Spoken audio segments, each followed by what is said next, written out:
Pendant que tout le monde court après l'intelligence artificielle, pendant que les médias financiers ne parlent que de puces, de data centers et de modèles de langage, il se passe quelque chose de très discret dans les coulisses du marché. Les géants du logiciel traditionnel, les piliers invisibles de l'économie mondiale, sont en train d'être vendus à des prix que je n'avais pas vus depuis des années.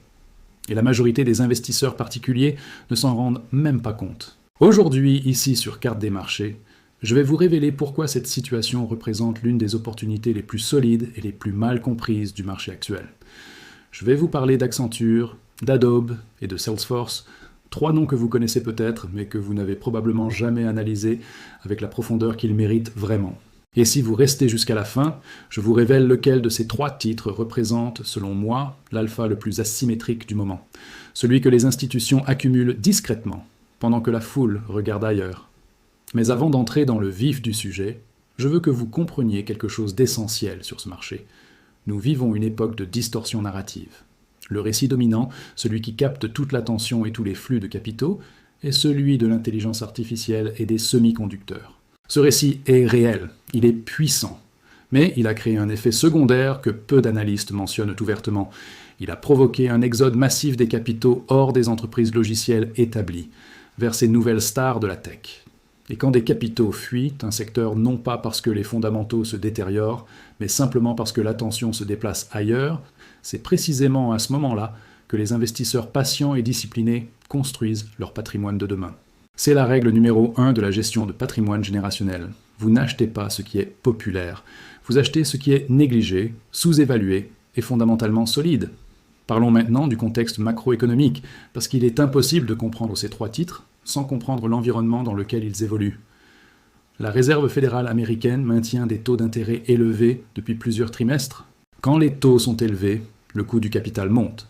Et quand le coût du capital monte, les investisseurs pénalisent en priorité les entreprises qui ne génèrent pas encore de bénéfices solides et réguliers. Ce phénomène a fait exploser les valorisations des pure players de l'IA, dont beaucoup ne sont pas encore profitables, tout en compressant les multiples des entreprises logicielles matures, qui, elles, dégagent des flux de trésorerie colossaux depuis des années. C'est une anomalie temporaire. Et les anomalies temporaires sont exactement là où se trouvent les meilleures opportunités. Ajoutez à cela la volatilité géopolitique, les incertitudes autour des dépenses technologiques des grandes entreprises et une rotation sectorielle en cours qui pousse les investisseurs institutionnels à réévaluer leur portefeuille. Le tableau macro crée des conditions idéales pour entrer sur ces trois noms avec une conviction à long terme. Commençons par Accenture, ticker ACN. Si vous ne connaissez pas Accenture en profondeur, laissez-moi vous donner une image simple.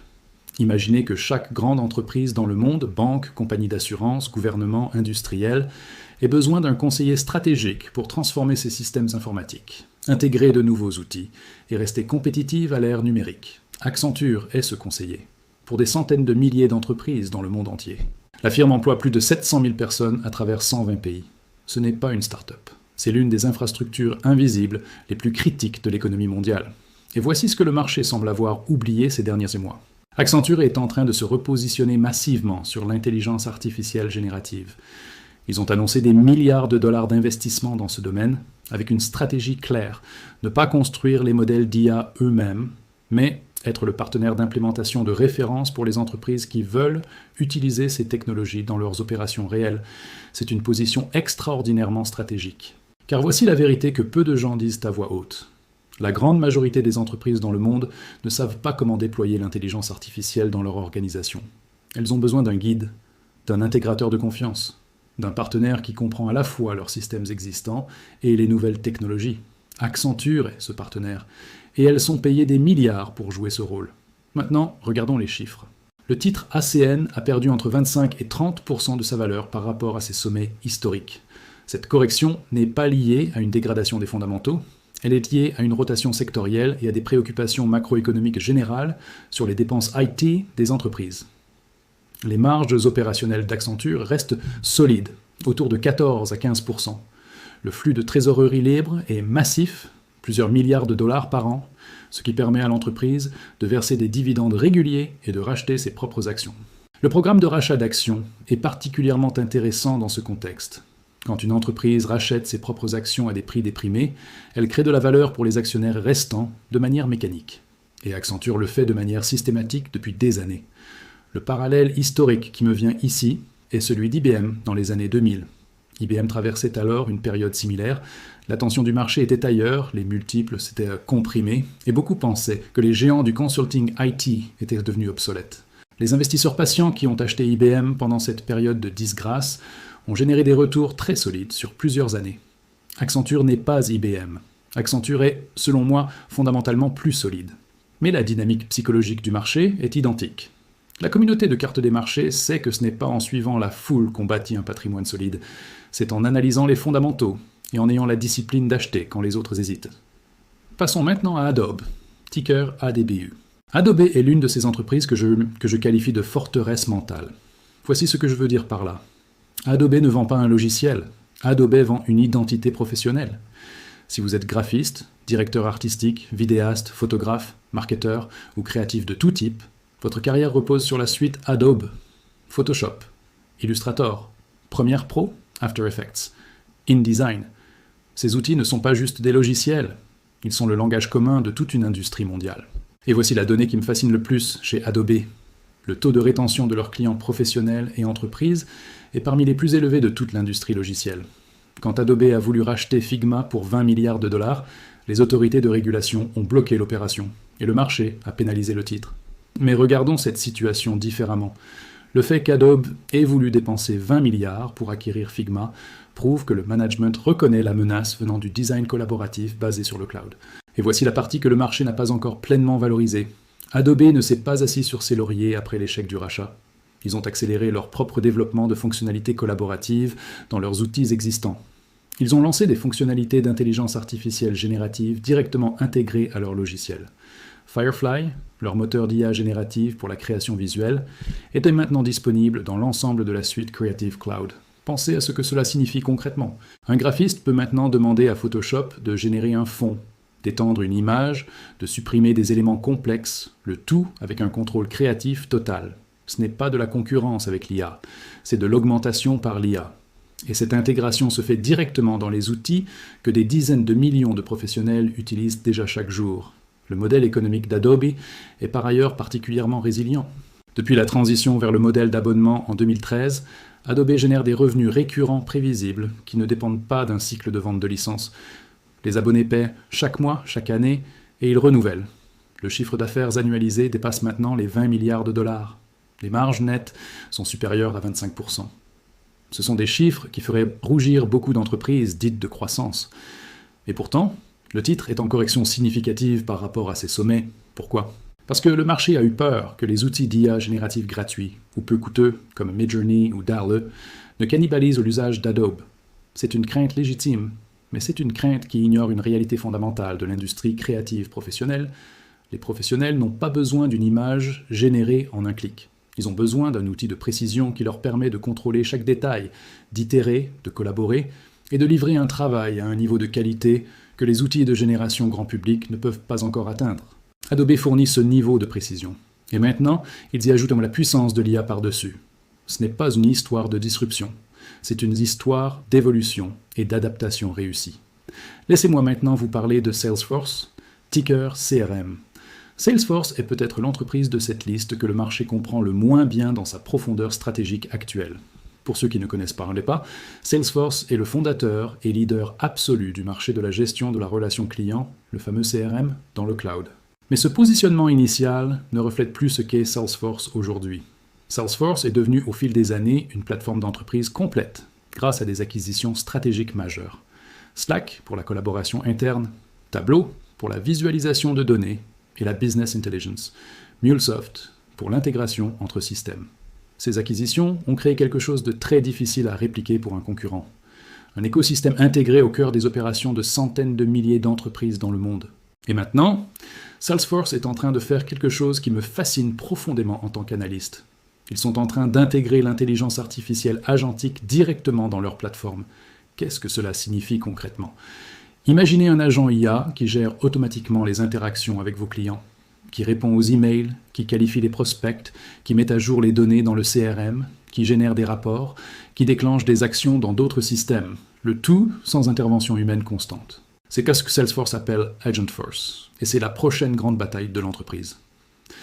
Le PDG Marc Benioff a été extrêmement clair dans ses communications récentes. Salesforce ne veut pas être perçu comme un simple outil de CRM. Ils veulent être la plateforme centrale de l'intelligence artificielle d'entreprise. C'est une ambition colossale, et ils ont les ressources, l'écosystème et la base client pour y arriver. Mais voici pourquoi le titre souffre. La croissance organique de Salesforce a ralenti. Après des années de croissance à 2 chiffres élevés, l'entreprise est maintenant dans une phase de transition, où les investissements en IA pèsent sur les marges à court terme, et où les incertitudes macroéconomiques poussent certains clients à réduire ou retarder leurs dépenses logicielles. Cette situation est temporaire. Elle est caractéristique d'une entreprise qui se réinvente à grande échelle. L'histoire des marchés financiers regorge d'exemples de grandes entreprises dont les titres ont souffert pendant des phases de transformation, pour ensuite exploser à la hausse une fois que les fruits de cette transformation ont été visibles dans les chiffres. Microsoft, c'est l'exemple le plus éloquent de notre époque. En 2014, quand Satya Nadella a pris les rênes de Microsoft, le titre stagnait depuis des années. L'entreprise était perçue comme un dinosaure corporatif, coincé dans ses logiciels traditionnels, incapable de rivaliser avec les nouvelles technologies. Ce que Nadella a fait, c'est repositionner Microsoft sur le cloud, sur la collaboration et sur l'intelligence artificielle. Le reste appartient à l'histoire financière. Je ne dis pas que Salesforce sera le prochain Microsoft, ce serait trop simpliste. Mais je dis que la dynamique est similaire. Une entreprise fondamentalement solide, avec un écosystème difficile à remplacer, en pleine transformation stratégique, dont le titre a été pénalisé par l'impatience du marché.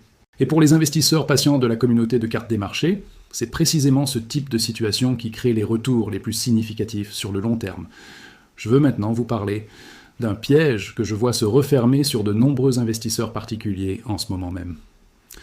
Le piège de l'ADHD du marché. Nous vivons dans une époque où l'information circule à une vitesse vertigineuse. Les réseaux sociaux, les chaînes YouTube, les newsletters financières, tout conspire pour vous faire croire que vous devez constamment être en mouvement. Acheter, vendre, pivoter, suivre la tendance. C'est exactement l'opposé de ce qui crée de la richesse. Les études les plus sérieuses sur les performances des investisseurs particuliers montrent systématiquement la même chose. Les investisseurs qui tradent le plus souvent génèrent les performances les plus faibles. Et les investisseurs qui achètent des entreprises de qualité et les conservent sur de longues périodes génèrent les meilleures performances. Warren Buffett ne gère pas 100 milliards de dollars parce qu'il suit les tendances. Il les gère parce qu'il ignore les tendances et se concentre sur les fondamentaux. Accenture, Adobe, Salesforce, ces 3 entreprises ont quelque chose en commun que les stars du moment n'ont pas toujours. Elles ont traversé des cycles complets. Elles ont vécu des crises financières, des récessions, des changements technologiques majeurs, des périodes de disgrâce sur les marchés. Et à chaque fois, elles en sont sorties plus fortes. Ce n'est pas un hasard. C'est le résultat de fossés compétitifs réels, de relations clients profondes et de modèles économiques qui génèrent de la valeur indépendamment du cycle économique. Quand vous investissez dans ce type d'entreprise pendant une période de pessimisme de marché, vous n'êtes pas en train de spéculer. Vous êtes en train de vous associer à des machines à créer de la valeur à un moment où leur prix reflète la peur plutôt que la réalité. C'est la définition même de l'investissement intelligent. Je veux terminer avec quelque chose qui me tient profondément à cœur. La question que vous devez vous poser n'est pas seulement de savoir quelles actions acheter cette semaine. La question profonde est la suivante. Quel type d'investisseur voulez-vous être ? Voulez-vous être celui qui court après chaque nouvelle tendance, qui achète au sommet par peur de manquer quelque chose et qui vend au creux par peur de perdre davantage ? Ou voulez-vous être celui qui comprend que la richesse générationnelle se construit dans la patience, dans la discipline et dans la capacité à acheter de la qualité quand le marché la solde ? Ces 3 entreprises, Accenture, Adobe, Salesforce, ne sont pas des coups de trading. Ce sont des fondations de portefeuille pour les investisseurs qui pensent à 5 ans, à 10 ans, et au patrimoine qu'ils veulent transmettre à la génération suivante. La communauté de cartes des marchés est construite autour de cette philosophie. Pas le bruit, la conviction, pas la spéculation, la construction. Et je crois profondément que les investisseurs qui positionnent ces 3 titres dans leur portefeuille aujourd'hui, pendant cette période de négligence collective, seront parmi ceux qui regarderont en arrière dans quelques années avec une grande satisfaction. Maintenant, j'ai une question pour vous. Et je veux vraiment connaître votre réponse dans les commentaires. Entre Accenture, Adobe et Salesforce, lequel de ces 3 titres vous semble le plus convaincant pour les 5 prochaines années ? Et pourquoi? Écrivez-moi ci-dessous. Je lis chaque commentaire et je réponds personnellement aux analyses les plus pertinentes. Si cette vidéo vous a apporté de la valeur, partagez-la avec quelqu'un dans votre entourage qui cherche à construire un patrimoine solide et durable. Abonnez-vous à Carte des marchés si ce n'est pas encore fait. Nous avons des analyses en profondeur qui arrivent chaque semaine et vous ne voulez pas les manquer. Restez discipliné, restez patient et je vous retrouve dans la prochaine analyse.